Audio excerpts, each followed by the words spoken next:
Assalamualaikum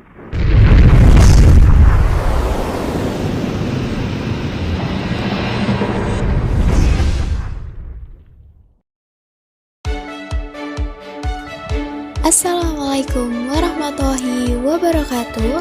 Salam, Om Swastiastu, Namo Buddhaya, Salam Kebajikan, Rahayu. Kami dari kelompok 1 akan menjelaskan mengenai nasionalisme dan patriotisme. Pembuatan video ini dilakukan untuk pemenuhan tugas mata kuliah umum pendidikan patriotisme. Hai, perkenalkan nama saya Tim Kedriana Anawairini dengan NIM 13122000282. Halo, perkenalkan nama saya Rifan Rahmawan, NIM 13122000287. Perkenalkan nama saya Salma Marcelina Puspitarini NIM 13122000290. Perkenalkan nama saya Ardia Zafa Ayu Ikrati NIM 13122000292. Halo, saya Manggaling Jagus Dewa dengan NIM 143220094. Nasionalisme. Istilah bersumber dari bahasa Inggris nasionalisme, gabungan kata nasional dan isme. Sebagai kata sifat nasional mengandung arti of a nation or the nation terkait dengan bangsa.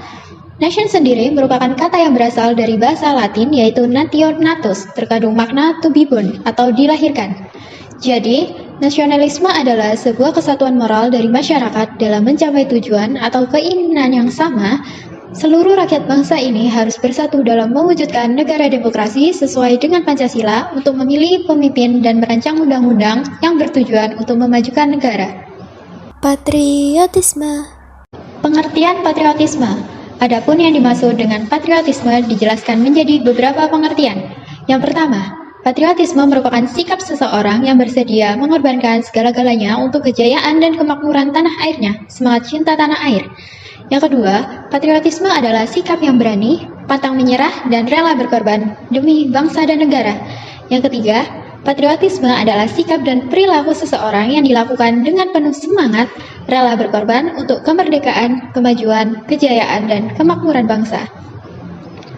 Ciri-ciri patriotisme. Yang pertama, cinta tanah air, rela berkorban untuk kepentingan bangsa dan negara. Yang kedua, menempatkan persatuan, kesatuan, serta keselamatan bangsa dan negara di atas kepentingan pribadi dan golongan. Yang ketiga, berjiwa pembaharu. Yang keempat, tidak kenal menyerah. Perbedaan nasionalisme patriotisme. Perbedaan nasionalisme dan patriotisme. Secara umum, patriotisme dan nasionalisme memiliki kaitan yang erat. Untuk bisa memiliki jiwa patriotisme, maka seseorang harus memiliki rasa nasionalisme. Jika patriotisme adalah rela berkorban demi negaranya, maka nasionalisme adalah paham kebangsaan yang mengandung makna kesadaran dan semangat cinta tanah air. Memiliki rasa kebanggaan sebagai bangsa atau memelihara kehormatan bangsa. Nasionalisme juga bisa dikatakan sebagai suatu paham yang menciptakan dan mempertahankan kedaulatan negara dengan mewujudkan satu konsep identitas bersama untuk sekelompok manusia. Rasa nasionalisme bisa muncul saat solidaritas dibutuhkan, seperti saat saudara, sebangsa, dan senegara tertimpa musibah atau hal yang kurang beruntung. Untuk memiliki sikap patriotisme, tidak harus berkorban dalam perang seperti pejuang terdahulu, namun bisa dilakukan dalam kehidupan sehari-hari sejak dini. Contoh sikap patriotisme dan nasionalisme dalam kehidupan sehari-hari. Yang pertama, menghayati peringatan Hari Besar Nasional serta memahami maknanya. Yang kedua, menyanyikan lagu-lagu nasional dan memahami maknanya dengan semangat kebangsaan.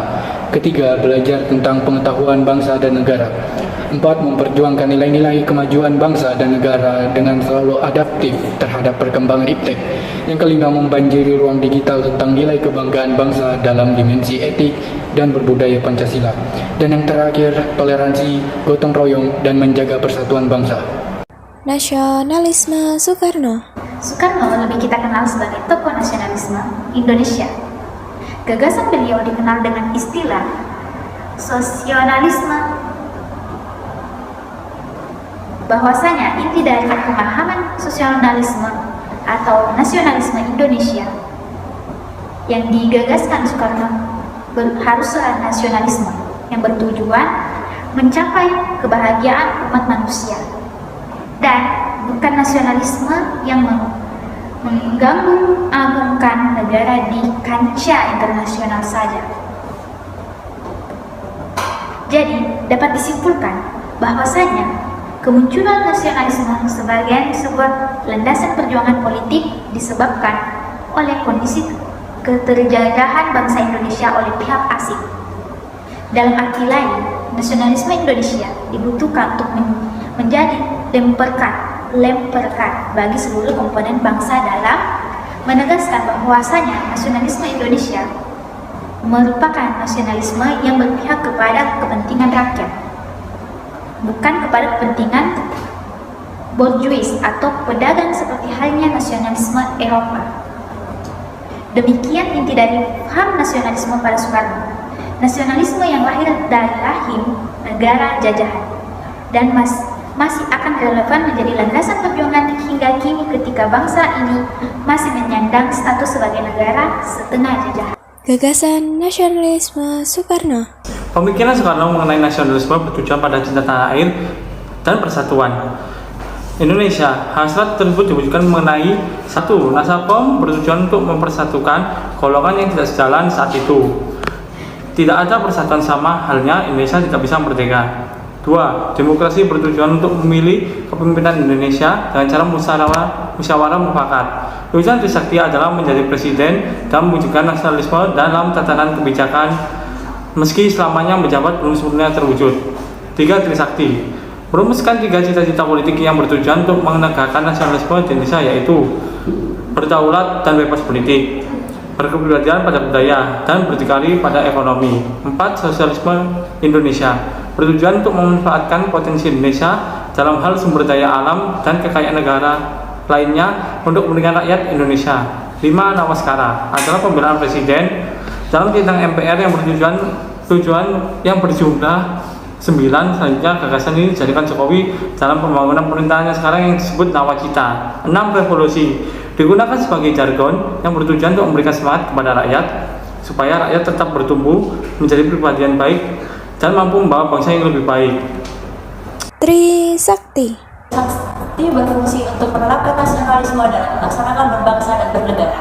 Soekarno menjelaskan pemikiran Trisakti dalam pidatonya di depan sidang umum keempat MPRS pada tanggal 22 Juni 1960. Pidato beliau mengatakan bahwa dalam melakukan amanat pemberitaan rakyat itu harus tetap dan tegak berpijak dengan kokoh dan kuat atas landasan Trisakti, yakni yang pertama, kedaulatan politik mewajibkan pemerintahan yang mandiri, bukan menjadi pemerintahan yang diatur oleh pihak luar, yang artinya suatu negara dikuasai negara lain yang disebabkan oleh faktor tertentu. Faktor tersebut diantaranya adalah masalah ekonomi, seperti halnya utang suatu negara yang terlalu banyak, atau faktor pertahanan seperti halnya kekuatan militer yang dibantu oleh dari pihak luar. Untuk mempertahankan negara dari serangan musuh, kedua faktor tersebut mampu memicu terjadinya penguasaan dari pihak luar karena adanya politik balas budi. Yang kedua, ada pemikiran kepribadian secara budaya yang diartikan sebagai usaha untuk memahami perubahan mendasar dalam konsolidasi budaya di Indonesia. Terdapat budaya perlu diwujudkan dalam proses perumusan budaya kita secara nasional dan hakiki. Dalam hal ini, yang perlu diperbaiki Soekarno adalah esensi liberalisme dan budaya hedonistik yang tidak sesuai dengan kepribadian Indonesia. Yang ketiga, berdikari dalam ekonomi. Dijelaskan dalam pidato pada tanggal 17 Agustus 1965 oleh Soekarno yang menjelaskan bahwa berdikari atau berdiri di kakinya sendiri pada dasarnya merupakan upaya menjadi kekuatan sendiri sebagai pijakan utama dalam membangun ekonomi. Kesimpulan. Dengan menjunjung tinggi dan rela berkorban demi terwujudnya cita-cita bangsa, kita telah menunjukkan sikap patriotisme dan nasionalisme yang kita miliki. Contoh sikap patriotisme dan nasionalisme yang telah dijelaskan oleh teman-teman saya, karena keduanya merupakan sikap yang sama dan tidak bisa saling lepas. Sikap nasionalisme ditunjukkan dengan rasa cinta dan bangga terhadap bangsanya, dan patriotisme ditunjukkan dari usahanya mengorbankan pikiran, waktu, tenaga, materi, atau bahkan jiwanya untuk mewujudkan rasa cinta tanah air tersebut. Patriotisme dan nasionalisme memiliki hubungan yang sangat erat atau memiliki keterkaitan antara satu dengan yang lain. Jadi, jika seseorang memiliki nasionalisme, sikap patriot akan muncul dalam dirinya sendiri, sehingga sikap nasionalisme akan menumbuhkan patriotisme pada diri seseorang. Namun, terkadang rasa patriotisme dan nasionalisme sering dilupakan oleh generasi penerus dan warga Indonesia. Oleh sebab itu, kita perlu menumbuhkan rasa nasionalisme dan patriotisme dengan berbagai cara agar tercapai kehidupan bernegara yang aman, damai, dan sejahtera. Sekian penjelasan yang dapat kami sampaikan mengenai nasionalisme dan patriotisme. Kami memohon maaf yang sebesar-besarnya jika ada kekurangan dalam pembuatan video maupun penjelasan dari kami.